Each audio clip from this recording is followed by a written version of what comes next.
మరేమో మా రాధ, గోపాలం, బామ్మ, బాబాయ్ వీళ్ళందరూ నన్ను ఎలాగైనా బళ్ళో పెట్టేయాలని చూస్తున్నారు. బాబాయ్ చెప్పాడులే, మన్ని బళ్ళో పెట్టేస్తే మన తెలివితేటలు అన్నీ పోతాయని కూడా చెప్పాడు అనుకో.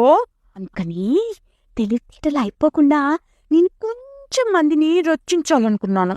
ఎందుకంటే నన్ను చాలా మంది సలహాలు అడుగుతున్నారు. సలహాలంటే కోతలు అని కూడా బాబాయ్ చెప్పాడు. కోతలు అంటే వాడికి తెలుసు, నాకు తెలీదుట. ఓ కుర్రాడులారా, పాపం వీడు ఉత్తరం రాశాడు చూడు. బడుగు మరేమోనే, మా అమ్మ వాళ్ళు రోజు నన్ను బల్లోకి వెళ్ళమంటున్నారు, లేకపోతే కొట్టుతాను అంటున్నారు. ఎలాగా? ముందస్తుగా నాకు కోపం వస్తుంది. వీడు నన్ను అనుమానం చేసేలా నా పేరు బుడుగు అయినా బడుగు అని ఎందుకు రాయాలి? అయినా వాడి కష్టాలు చూస్తే జాలేస్తుంది కదా. మన 10 రోజులకు ఒకసారి వెళ్తే చాలదుట, రోజూ వెళ్ళాలట.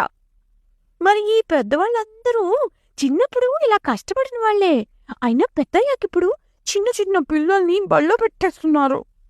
అంతెందుకులే, పాపం నన్ను కూడా రేపో 3 రోజులకో బళ్ళో పెట్టాలని చూస్తున్నారు కదా. నన్నేం చేయలేరనుకో.